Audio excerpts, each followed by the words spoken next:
కసిరెడ్డి రాజశేఖర రెడ్డిని అరెస్ట్ చేసిన సిట్ పోలీసులు. హైదరాబాద్లో అదుపులోకి తీసుకున్న సిట్ 1,00,000 కోట్ల రూపాయల పైచిలుకు స్కామ్లో కీలక సూత్రధారి పాత్రధారి కసిరెడ్డి రాజశేఖర రెడ్డి. కీలక పాత్రధారుల్లో ఒకడు మాత్రమే. విజయసాయిరెడ్డి ఏమో కసిరెడ్డిని ఇంటెలిజెంట్ క్రిమినల్ అంటాడు. ఈ కసిరెడ్డి రాజశేఖర రెడ్డి విజయసాయిరెడ్డి ఏమో ఏదో అంటాడు. ఇక మిథున్ రెడ్డి ఈ కేసు అయిపోయినాక వీళ్ళందరి సంగతి చూస్తానంటాడు. ఇక్కడ కీలకమైన వ్యక్తులు ఆ ఆబ్కారీ శాఖ మంత్రి నారాయణ స్వామిని విచారించలేదు, ఇంకా ముఖ్యమంత్రిని విచారించలేదు. నాడు ముఖ్యమంత్రిగా వ్యవహరించిన జగన్మోహన్ రెడ్డి పాత్ర లేకుండా, జగన్మోహన్ రెడ్డికి తెలియకుండా, మంత్రి నారాయణ స్వామికి తెలియకుండా ఒక్క పైసా కూడా అక్కడ అవినీతి జరిగే అవకాశం లేదు. మంత్రి సంతకం చేయిందే ఏ ఫైలు కదలదు. అసలు పాలసీ ప్రకటించకముందే కుంభకోణానికంతా స్కెచ్ గీశారు విజయసాయిరెడ్డి, జగన్మోహన్ రెడ్డి, మిథున్ రెడ్డి, కసిరెడ్డి రాజశేఖర రెడ్డి లాంటి వాళ్ళు చాలామంది. పైగా విజయసాయిరెడ్డి చెప్తున్నాడు 100 కోట్ల అప్పు నేనే ఇచ్చాను ఆదాన్ ఫ్యాక్టరీ పెట్టుకోవడానికి, ఇంకో ఫ్యాక్టరీ పెట్టుకోవటా. కానీ మూల సూత్రధారి జగన్మోహన్ రెడ్డి, ఎలాంటి అనుమానం లేదు. సుమారుగా 2,00,000 కోట్ల రూపాయల అవినీతి స్కామ్ ఇది. ప్రపంచంలో ఇంతకంటే భారీ అవినీతి స్కామ్ ఇంకోటి ఉండకపోవచ్చు బహుశా. ₹4, ₹5 ఖరీదు చేసే క్వార్టర్ బాటిల్ని 180, 200, 220 అమ్ముకున్నారు. అంత మార్జిన్ తినేశారు వీళ్ళు. ప్రజలకు చీప్ లిక్కర్ పోసి వేలాది మంది మరణానికి కారకులయ్యి వేలాది కుటుంబాలు రోడ్డున పడేసి ఓ రకంగా ప్రజల రక్తం తాగి సంపాదించారు ఈ 2,00,000 కోట్లు. వీళ్ళు ప్రజల రక్తం తాగేశారు. వీళ్ళు ప్రజలకు చీప్ మందు పోసి ప్రజల రక్తాన్ని తాగారు ఈ ముఠ. అలాంటి పాపాత్ముల్ని, దుర్మార్గులను ఏం చేసినా తప్పు లేదు. వీళ్ళని ఇక్కడ సెంట్రల్ జైలు, ఇంకో జైలు పెడితే ఆ జైలు కూడా కలుషితం అయిపోతాయి. వీళ్ళని తీసుకెళ్ళి అండమాన్ జైల్లో పడేస్తేనే ప్రజలకు మనశ్శాంతిగా ఉంటుంది.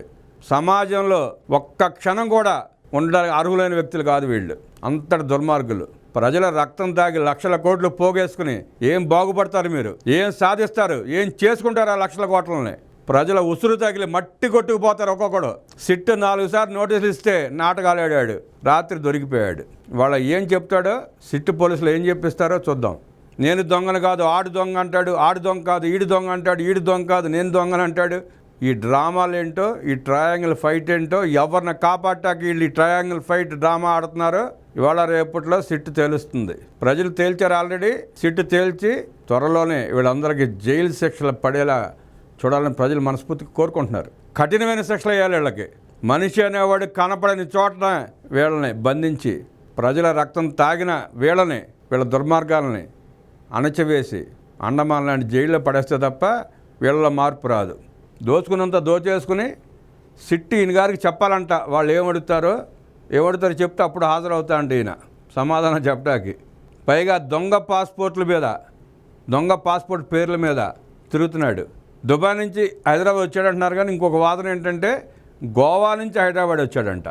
గోవా నుంచి అమెరికా పారిపోయేటానికి ప్రయత్నం చేస్తే అక్కడ కుదరలా, వెళ్ళడానికి అవకాశం కనపడలా. మళ్ళీ హైదరాబాద్ వచ్చాడు. ఇక్కడి నుంచి తప్పించుకుందామని చూసుంటాడు, పాపం దొరికిపోయాడు. అసలు ఇలాంటి దుర్మార్గులను పెంచి పోషించి జగన్ రెడ్డిని ఏం చేయాలో ప్రజలే నిర్ణయించుకోవాలి. ఇంకా సిగ్గు శరం లేకుండా కులాలు, మతాలు, వర్గ విభేదాలు రెచ్చగొట్టి రోడ్డు మీదకి వచ్చి తిరిగే ప్రయత్నం చేస్తున్నారు వీళ్ళు. రాష్ట్రంలో కుల చిచ్చుని, మత చిచ్చుని రెచ్చగొట్టి మళ్ళీ పప్పకం గడుపుకుందామని చూస్తున్నాడు జగన్మోహన్ రెడ్డి. మొన్న పాస్టర్ గొడవ, నిన్న ముస్లింలను రెచ్చగొట్టడం, మొన్న గోమాతలను చంపారని చెప్పి మత విద్వేషాలు రెచ్చగొట్టే ప్రయత్నం చేయటం.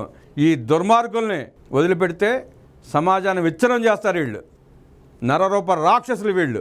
ఈ కేసులో తనకు ముందస్తు బెయిల్ మంజూరు చేయాలని కోరుతూ గతంలో కసిరెడ్డి హైకోర్టులో పిటిషన్ దాఖలు చేసిన సంగతి తెలిసిందే. దీనిపై సోమవారం విచారణ చేపట్టిన న్యాయస్థానం అందుకు సమ్మతించలేదు. ముందస్తు బెయిల్ కావాలంట సార్కి. ప్రజల రక్తం తాగేసి కోట్ల లక్షల కోట్లు దోచేసుకుని వీళ్ళకి మళ్ళీ ముందస్తు బెయిల్ కూడా కావాలంట.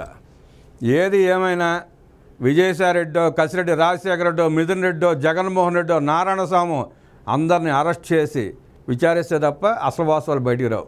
ఒక్కొక్కడు బతిమాలు తీసుకొచ్చి అరెస్ట్ చేసి ఊరిని విచారిస్తే ఉపయోగం లేదు.